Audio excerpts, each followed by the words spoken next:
J'ai besoin d'un peu d'amour. J'ai besoin d'un peu d'amour. Ce n'est pas une question de nationalité, c'est une question, est-ce qu'on est né sur le territoire? Auquel cas, l'extrait date de naissance est ici, il est enregistré dans le pays dans lequel vous êtes né. Si vous n'êtes pas né sur le territoire, l'extrait de date de naissance est forcément dans le pays dans lequel vous êtes né. Alors c'est vrai que c'est plus facile d'aller chercher un extrait de date de naissance en Sicile que d'aller le chercher au Cameroun, quoique à l'époque, c'était difficile, ça je peux vous le garantir, à l'époque c'était pas évident. Quand mon père est allé chercher l'extrait de date de naissance de ma mère, son statut, à un moment donné, quand on a dû prendre la nationalité belge, toute la famille, le statut de ma mère était toujours statut de femme célibataire en Sicile, alors qu'elle était mariée depuis 25 ans.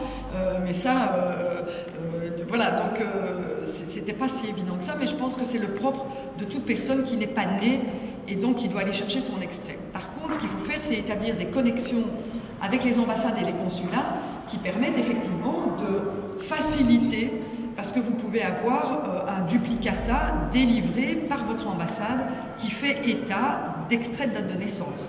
Et donc il faut voir un petit peu quelle est la relation qui peut être établie avec l'ambassade en la matière. Ce sont des rôles qui sont effectivement très importants. Oui, allez-y. En fait, lorsqu'on acquiert la nationalité française, on a une sorte de nouvel acte de naissance. La demande d'acquisition de la nationalité française, on fournit un certain nombre de documents, comme en Belgique. Et lorsque on vous attribue la nationalité française, on vous délivre une sorte d'acte de naissance qui fait maintenant, pardon. Voilà. Je disais, en France, par exemple, lorsqu'on vous attribue la nationalité, on vous délivre une sorte de nouvel acte de naissance avec lequel vous êtes maintenant, grâce auquel, lorsque vous voulez faire des démarches, vous n'avez pas besoin de retourner dans votre pays d'origine pour en solliciter. Bon, je me demande donc, est-ce qu'on ne peut pas essayer d'aller vers ce sens en Belgique?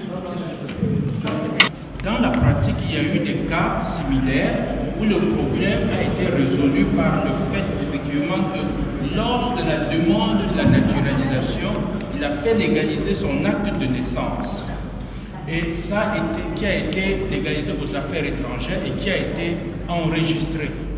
Et il a suffi à la personne d'aller, je crois qu'il y a un bureau des affaires étrangères à Bruxelles, récupérer, et là ils ont délivré, ils ont donné cet extrait qu'ils avaient, ils ont délivré, et ça c'était enchaîné. Il faudrait voir que cette personne, dans ce cas-là, regarde si cette procédure n'est pas applicable. C'est-à-dire d'aller à Bruxelles, je n'ai pas l'adresse en tête, mais je sais où c'est, je peux le trouver. La question que je me pose est, est-ce qu'on ne peut pas essayer de trouver un système qui serait généralisé pour tout le monde, que ce ne soit pas résolu au cas par cas?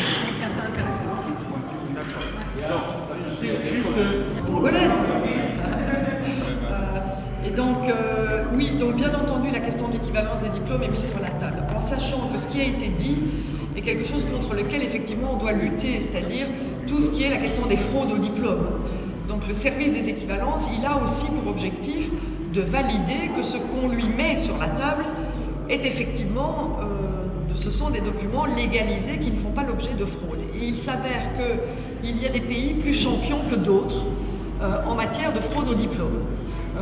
Donc on doit vraiment être excessivement attentif à cette question-là, parce que c'est mettre en difficulté tout le système d'équivalence quand on laisse passer la question de la fraude.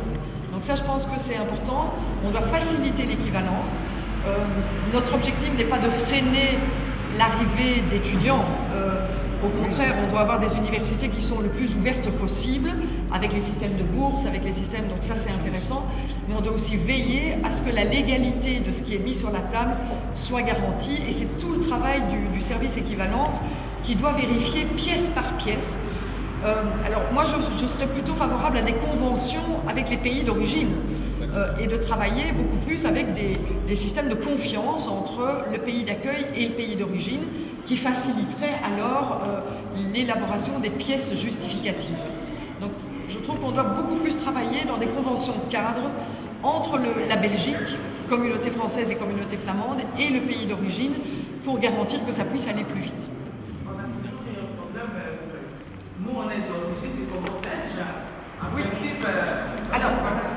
Alors,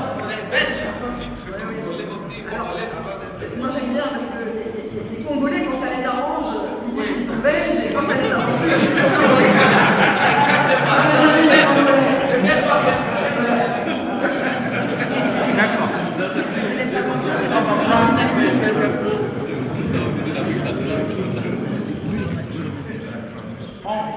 Deux questions.